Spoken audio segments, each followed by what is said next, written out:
Hello guys, I'm Shomudit Chakraborty, known as Shomudit the Reviewer, back in my channel with a new video. So as I promised, I have come back after a lot of days actually preparing for my next content of educational video.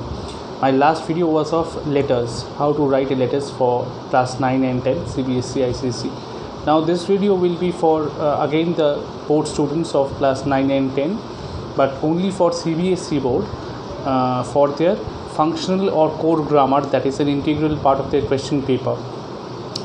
Writing section comes along with this core grammar or functional grammar portion. Now in this section the students have to cover tense as well as gap fillings as well as determiners along with articles, voice, speeches and other things such as direct and indirect speech. These are the main ingredients or the main topics of this particular section. What they need to do is, I'm going to discuss one by one. What they need to do is, first they have to know that these in total comes in the category of functional grammar. With these, they have to operate different things in the question paper. Like it comes as synthesis of sentence in ICSE board. The synthesis of sentence may be with different operation using different words, either with the determiners, either with the articles, either with the tense, placing the correct tense in the gaps, gap fillings, and also with the omissions, speeches, passive voice, active voice, and lastly the subject verbs. Now what they need to do is, first of all, I'm going to concentrate on determiners. What are determiners? Determiners are words which actually functions as the symbolic number of a particular noun or pronouns present in the sentence. They can be those that these every article, each and every article, a and the, comes in the category of determiners, as well as they have to fill up this with correct determiners in place. For articles, they need to know the correct use of a and the. A and an are both singular articles. They are placed before nouns which are singular.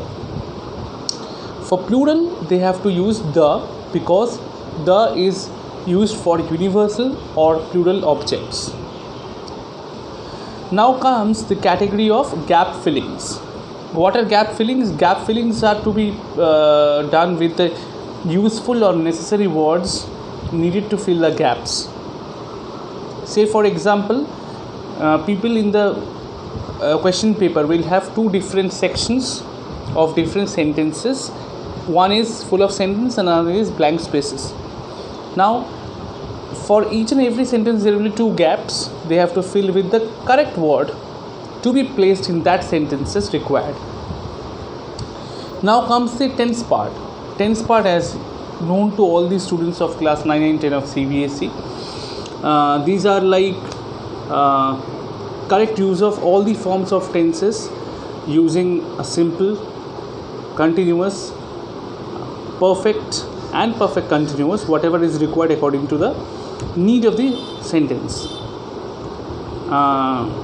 It could be used by using subject verbs, or it could be used with the helping verbs such as is, are, am, was, were, etc. If I talk about changing voice, I'm not going to get into the intricate or detailed rule of this voice change right now, because it is known from class 7 to 8 to the students of CBSE board, those who are going to get their boards done this year. Passive voice and active voice, they have two different rules of interchanging each other. For active voice, the simple way of understanding active voice is a statement, and passive voice is a passivity, adding of different words to make the voice passive or kind of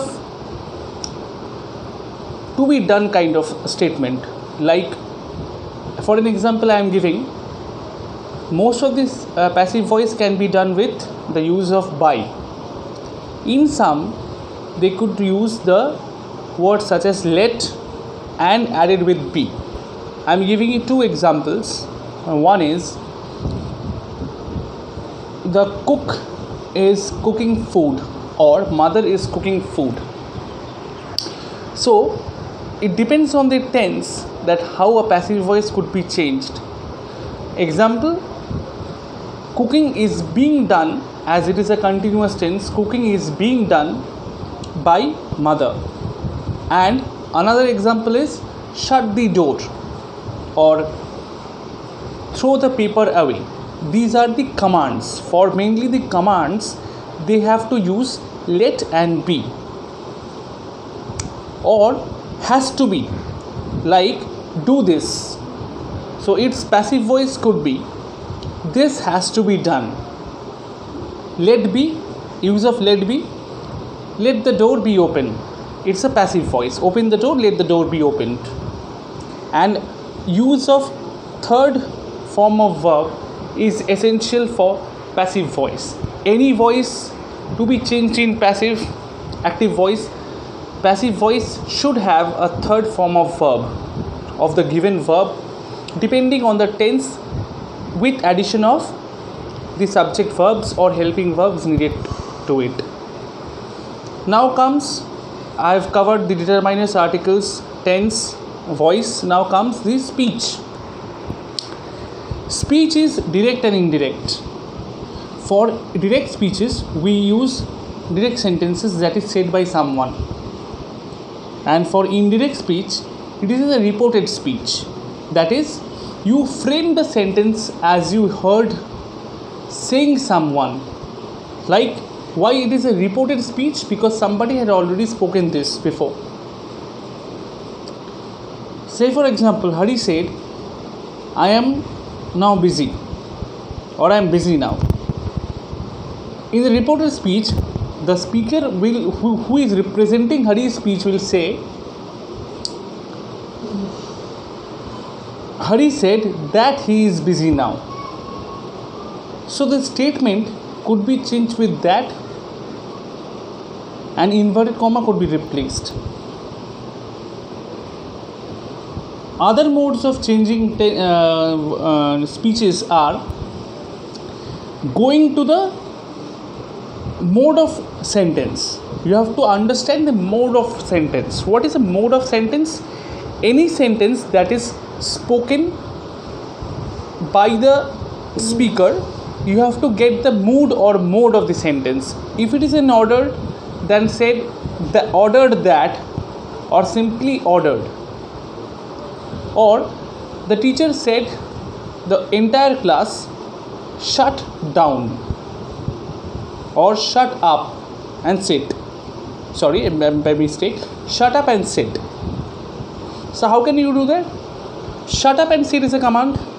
So the speaker is commanding, the other speaker who is reporting the speech could add, the teacher ordered the entire class to what she had ordered for, to shut up and sit. Or entire class pin drop silence. So the teacher ordered the entire class to maintain pin drop silence. You have to add some words, maintain pin drop silence in the class. That's all. And for the subject verb agreements, if it is in the paper, you have to just go through this number of persons along with tense and change accordingly. Like for the first person, second person, only verb. If it is a third person, then it will be verb plus s, singular verb plus s, plural only verb.